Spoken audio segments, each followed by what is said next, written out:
There's absolutely no denying that Joey Logano is one of the top stars in NASCAR today.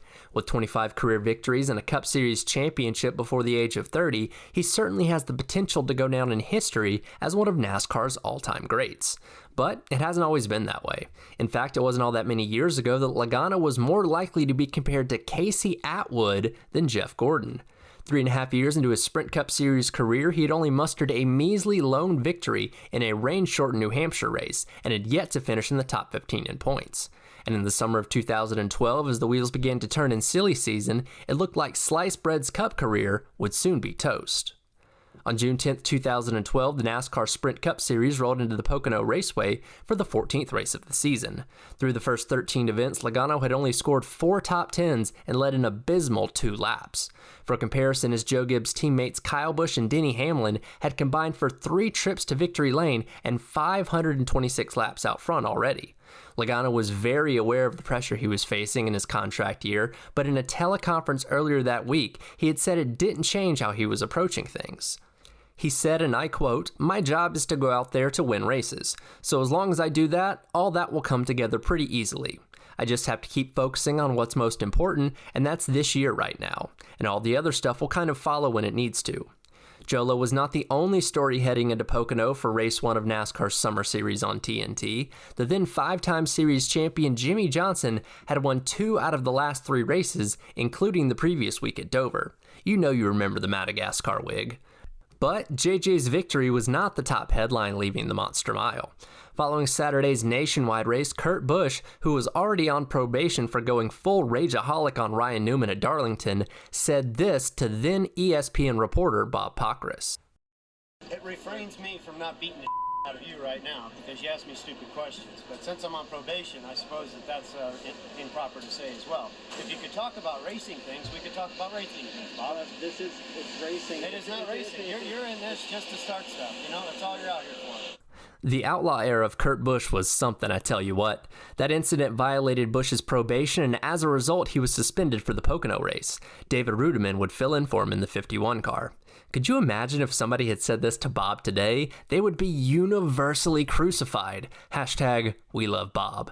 Speaking of hashtags, I should point out that the official name of this race was the Pocono 400, presented by hashtag NASCAR. That's right, NASCAR used its own hashtag as the presenting sponsor of this race. This was back when NASCAR Twitter was still in its infancy. June was just 4 months removed from Brad Keselowski's famous red flag photo in the Daytona 500. And in case you weren't sure what a hashtag was, Adam Alexander took the liberty of explaining how that there Twitter contraption worked. Ugh, we sure have come a long way in 8 years. Sorta. Anyways, it was time to get underway at the Tricky Triangle. Dr. Rose Mattioli gave the command to fire engines. This was the first race at Pocono since the passing of her husband and co-founder Joe Mattioli, known better as Doc. A lot was new for this trip to Long Pond, Pennsylvania. For starters, the track had just undergone a repave, and the day's race will be run on a beautiful blacktop, which meant speeds were going to be incredibly fast. Additionally, the race length got trimmed down to 400 miles. Yeah, that's right. Remember when we used to run 500 miles at Pocono? Anyways, Logano led the field to green and we were underway. Denny Hamlin wasted no time getting aggressive and nearly lost it in the middle of turn 1. He made contact with the outside pole sitter Carl Edwards and smoke immediately started billowing from the 99 car. Turn 3 became Calamity Corner as a multi-car pileup brought out the day's first caution. Landon Castle got loose in the second groove and proceeded to peel the side off of Martin Truex Jr.'s 56 car and collect AJ Allmendinger as well. Truex would have to make multiple trips down pit road for repairs as the energy-absorbent foam had been ripped from his side door. The green was back out on lap 6, and Logano jumped out to a lead over Paul Menard. Edwards' day went from bad to worse as he had to pit under caution to address the tire rub, but he would be penalized for not lining up correctly on the restart. When Pablo Montoya slapped the wall exiting turn 1 while racing with Casey Kane on lap 7, Montoya would have to pit a few laps later. It had rained overnight and NASCAR had planned a competition caution for lap 20, but a 3-car incident in turn 3 would bring out the yellow on lap 12 to satisfy that requirement instead. Reed Sorensen, who was in his first season doing what he still does today, driving backmarker cars, went for a spin and ended up collecting Tony Raines and JJ Yaley. Under caution, Adam Alexander read the first tweet of the race. I'll keep a tweets read counter right here. TNT didn't think it was important to show pit stops, so we returned from commercial only to see the race off pit road, which was won by Logano.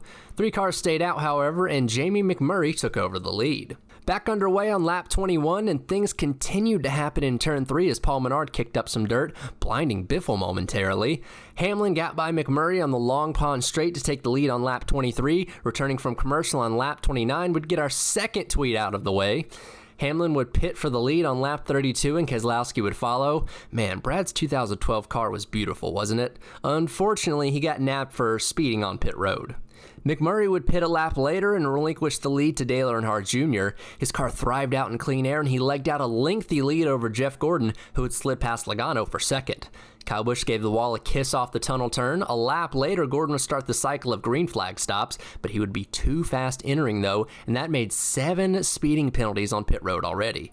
Junior would finally give up the lead on lap 44, and things would cycle back to Hamlin out front a few laps later. Johnson would end up being a double offender on pit road and have to make a stop and go. Samantha Busch tweets her frustration as her husband is one of the many nabbed for speeding. Oddly enough, to this point, all penalties had taken place in section 10, which was down near pit exit. Kyle Busch wondered if the timing lines may have been mismarked. Dale Jr. would take the lead from Hamlin during commercial on lap 60. Joe Gibbs Racing inquired into Busch's thoughts on the line, and NASCAR confirmed that the lines are correct. The issue was with the speed in the last segment. Logano had fallen to 5th by this time, and his car wasn't really good in traffic. Good old dirty air, am I right? Jamie McMurray surrendered the 4th spot to Logano a few laps later as he'd come to the end of his fuel run. Denny pushed his luck a little too far though and actually ran out in the tunnel turn while running second. As he was leaving the pits, the caution was out once again as AJ Allmendinger was involved in his second accident of the day. Replay showed he got off into the dirt in turn 2 and went straight into the outside wall. Junior would lead the field in, but it would be Casey Kane taking 2 tires that would leave first. Greg Biffle and Mark Martin would take 2 as well. McMurray never lost a lap during his green flag stop and cycled to the lead for the lap 72 restart. Wave-around cars pitted the first time by for fuel, Johnson being one of them. David Reagan's cut tire in turn 1 would bring out another caution for debris. McMurray and Kane would surrender the top 2 spots to pit, giving Biffle the lead. Before going back green, Busch would head to the garage with an engine issue, his second in as many weeks. We got a quadruple tweet under caution, including one with a quote from Allmendinger.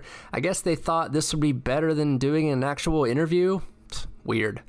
Green was back out on lap 83, and Junior wasted no time taking the lead. He couldn't get position going into turn 1 and would quickly fall to 4th, though. Matt Kenseth would take the lead on lap 92. He and Biffle entered the race 1 and 2 in points. Green flag stops began a few laps later. Logano was the last of the leaders to come in, and they took a couple extra seconds to fill it with fuel. Junior took 2 tires and was able to cycle out in front of Kenseth. Junior Nation seemed confident that his 4-year-long winless drought might finally come to an end today.